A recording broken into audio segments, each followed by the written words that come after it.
done. He said he's never seen. He said it's the most important, and think of this. He said, and I'm, pretty much paraphrasing, but pretty much his way. He said it is the single most important event, political event, that he has seen in his lifetime. He said, with the possible exception of the killing of JFK. That's a big statement, okay? That was a big statement. And I'm watching, I'm saying, really? And the truth is, it is a massive thing that's happening in our country. Because we don't want to be the stupid people anymore. We don't want to be the people that haven't had an effective wage increase in 20 years. And we're working longer hours and we're getting older.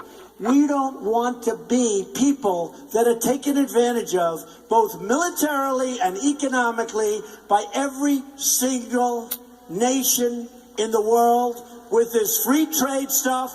And I believe in free trade, but it's not working for our country. It works for their country. So here's the story, folks.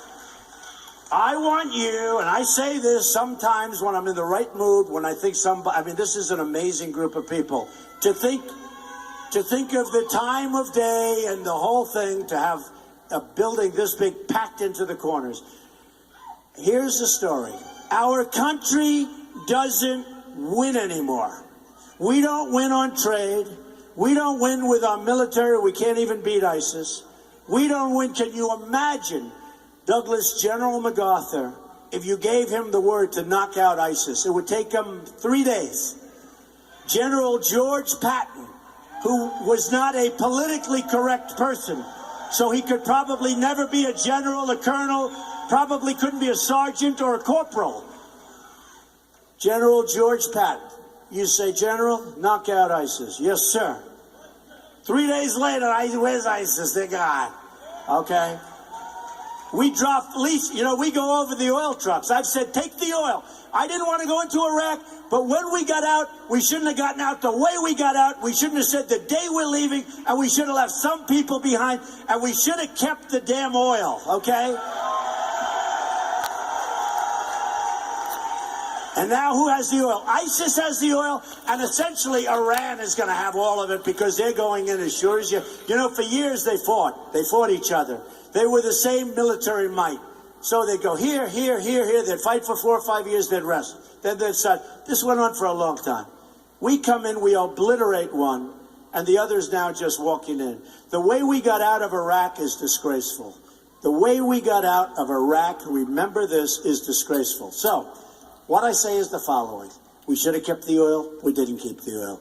Right now, when we go over the oil, you know what we do? We drop leaflets to let them know we're going to start bombing.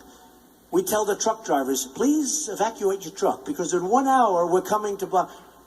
No more. They want to drive a truck. Oh, it's going to be a painful drive. It's going to be a painful drive.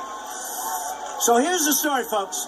You're going to remember this beautiful afternoon in Indiana, and you're going to say you had a good time, but more importantly, in a couple of weeks when it comes time for Indiana to vote, you're going to go out and vote, and you're going to look back at that vote, and you're going to say that that was the single greatest and most important vote that you've ever cast. Because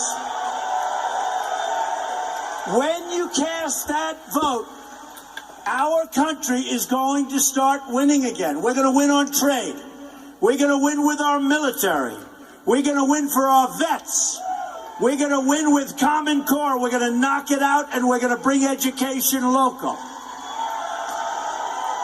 You're going to win with health care. We are going to terminate Obamacare and replace it with something so much better. You're going to win with your Second Amendment, because our Second Amendment is under siege, and we need our Second Amendment. And we're going to win on our borders. We're going to have strong, beautiful borders. People come in legally. We're going to have the wall. Everything is going to be a win. And you're going to say, you know what?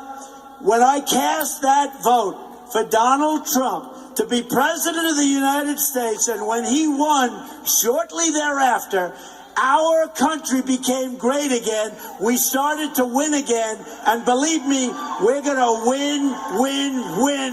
Remember, make America great again. Go out and vote. Thank you. Thank you very much, everybody. I love you. Thank you.